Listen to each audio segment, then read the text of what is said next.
So welcome back to another video from Grounded, home of mindfulness, meditation, self-exploration. Now it's been a while since I've posted due to a lot of stuff going on in my life. But today I'm following up with part 2 of my awakening and my understanding from my own perspective of the process. So the video that I posted last was all about my awakening, that moment of self-realization. Now, I believe that we all come to self-realizations through different avenues, whether that's meditation, whether that's becoming more self-aware through emotional reactivity, or whether that's something that's happened in your life that creates such a catastrophic blow to your existence that there's an automatic giving up of self. Now, self is the encasing.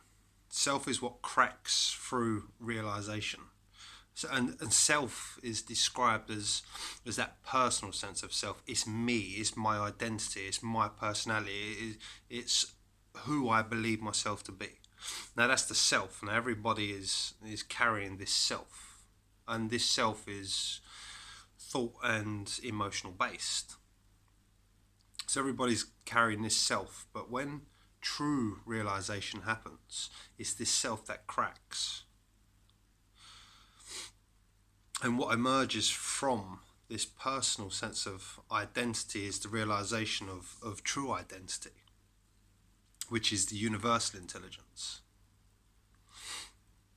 So in the first video I described a little bit about my moment of self-realization. But in this video I'm going to talk a little bit about the stages after true self-realization. Now for that I have a board. I don't know if you can see that, hopefully. Anyway, it's more for my memory, because one of the blessings of true self-realization is this constant capacity to reflect, which is thinking. It begins to cease, and so your memory isn't as good as where it once might have been, because there's less of this self-reflective nature going on. So after self-realization, I want to talk about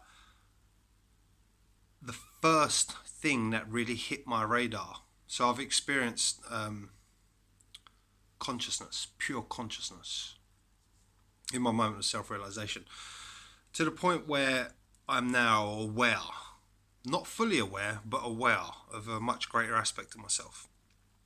But one of the first things that really become like a big red flag for me was my emotional pain. Now, before I'd had this realization, I very much was my emotional pain. I very much was it. I could justify it. I could say that I had great reason for it, and that I was right for my action. That was when I was aligned with my pain, with my emotional pain, with my undealt with trauma.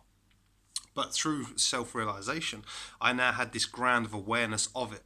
So this is one of the biggest things that hit me first, was seeing a rush of emotion coming up and me directing it out at other people. Now, when you really begin to see that from a greater perspective, you're no longer completely identified with it, and instead there's a part of you that's able to witness it. There becomes the separation between the two. Before I was the pain, expressing the pain, unconscious of why I was doing it. But then I had this realization of this pain arising, of this expression of pain. And so that was like one of the first things that I began to realize, was this rush of energy coming through me. And then really looking at it, instead of being in it, I'm beginning to look at it. So there's a separation that's happened through realization of this emotional pain. So I start becoming aware of it, and I begin to challenge it, I begin to look at it. Now, when this happens, we have to realize that it's our personal sense of self that holds our whole reality together. Our whole external reality is generated by what we are holding on to within. Now, there's many different steps I went through, but I want to keep it simple into 4 steps. So the first one was this separation from this emotional pain.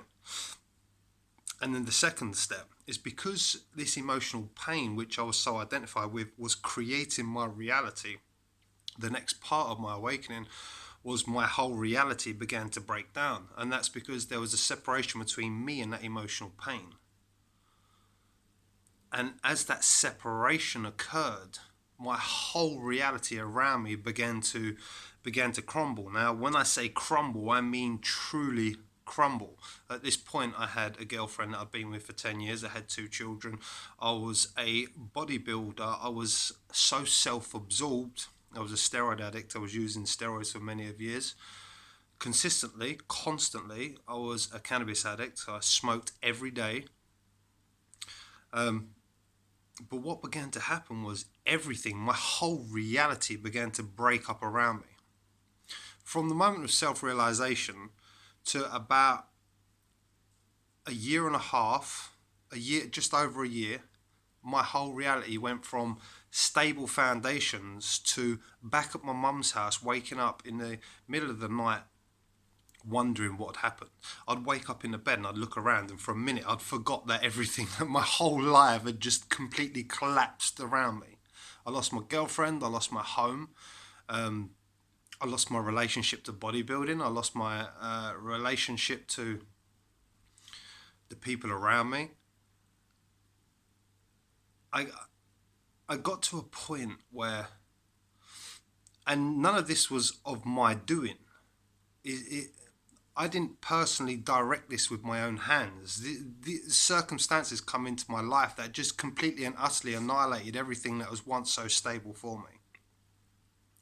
I might go into that in later videos, but staying on topic. So as this separation in my emotional pain began, my whole reality, which was kept together by that emotional pain, began to crack and break up around me. And then I find myself living at my mum's house, waking up, not knowing, forgetting where I've been.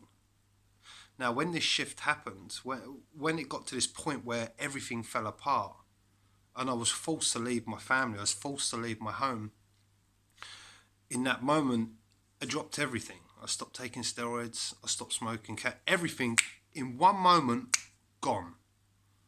Now we'll talk a little bit more about what led to that moment, because after my life broke down, I'll quickly touch upon it now, after my life broke down and I found myself living back at my mum's, I had a moment where I was out in the van listening to a song and I was like, I give up. I surrender. I surrender. I surrender. I surrender. I give up. I've had enough. I give up.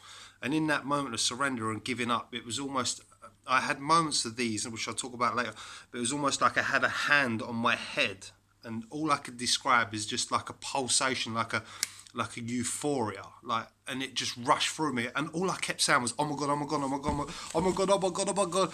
This is all I could keep saying, oh my god, oh my god, oh my god. So powerful, so powerful, so powerful. Because as I surrendered, it was almost like I was comforted. I had like a blanket put over me, and I was just feeling this love, this much greater love.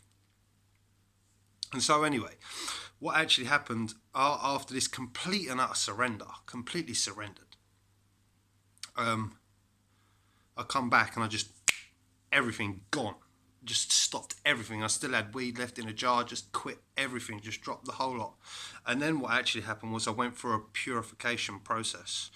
And for the next sort of 2 or 3 weeks, I had nightmares every night. And I'm not talking about your normal nightmare. I'm talking about waking up petrified, going back to sleep, straight away into another nightmare, waking up petrified, in pools of sweat. One night was so bad I was sitting there reciting the Lord's Prayer. So a purification process happens, and the purification process is you get dragged into your pain, and you're held in your pain for long periods. And the reason you're held into your own pain for long periods is because you can see the thoughts associated with the emotion. Now, most people experience an emotion, it comes up, blur it out. But when you're going through the purification process, the awakening process, you are held and contained within your own emotion. And while you're being contained within your own emotion, all of the thoughts and all of the structures and all of the ideas you have that are surrounded by this negative emotion are constantly surfacing. And then you go through periods where you're just heavenly bliss, just pure consciousness. And then you get pulled back in. to emotional pain. This is the purification process that I don't hear many people talking about. You go in and you go back out. Every time you come in, you're going deep into your emotional pain. You're going deep into your triggers. And as this triggers and these emotional pain comes up, the healing comes. You grieve on many different levels. I grieve many different things that come up over time, but the biggest thing that happened was holding my child, who actually become the greatest healing experience I've ever experienced in my life. And as I held him in the bedroom, it was like holding myself. It was like giving myself unconditional love that I'd never received as a child. And that was deeply, deeply healing. I actually stood there and cried like a baby for about 20 minutes in my son's arms, where he just stood there and just hugged me. Daddy, you okay? You okay, Daddy? Yes, son. Yes, son. And then telling him and teaching him, because children need to understand this. Children need to be taught. So I only have about 11 minutes, which is why I'm trying to speed up a little bit. Let me tell you a little bit about, so just a few breakdowns. So there's a separation from the emotional pain. Once that happens, then the reality begins to break, because it's no longer being held by this. Then there's a state of confusion. Then there's a state of surrender. And then there's a state of purification. And the end goal is you go from this personal sense of self, which is me orientated, which is painful, which is my body, my mind in existence, to consciousness, pure consciousness, purely free all of the time, to tap in, just always entirely free. You're no longer contained by anything, by your thoughts, your beliefs, your structures, your physicality, how other people perceive you. And I'll talk a little bit more in the next video about what actually happens once presence becomes more purified in your being. But as always, I will be at some point doing a course so I can outline the steps that have led me down my path of self-realization to help others. It's the most beautiful process. It's painful, but it's the most beautiful process you'll ever undergo. And it's always heading towards more true reality. And anyway, as life breaks down for the new to flourish, your whole life begins to rebuild in a completely different way. You're no longer the person you thought you was. Instead, you step more into your divinity, more into your divine nature. Till the next one, much love.